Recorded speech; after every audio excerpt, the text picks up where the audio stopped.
Guys आपने ये वाला अड्डा देखा है कभी? दिखा दो, रुको। देखा भी आपने? देखो कैसा अंडा है ये। अंडा तो देखा भी नहीं, मुर्गी से निकला है।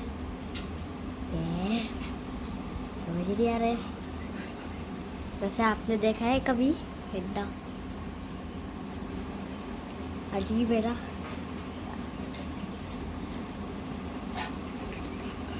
वैसे बता दूँ, ये मुर्गी का अंडा है।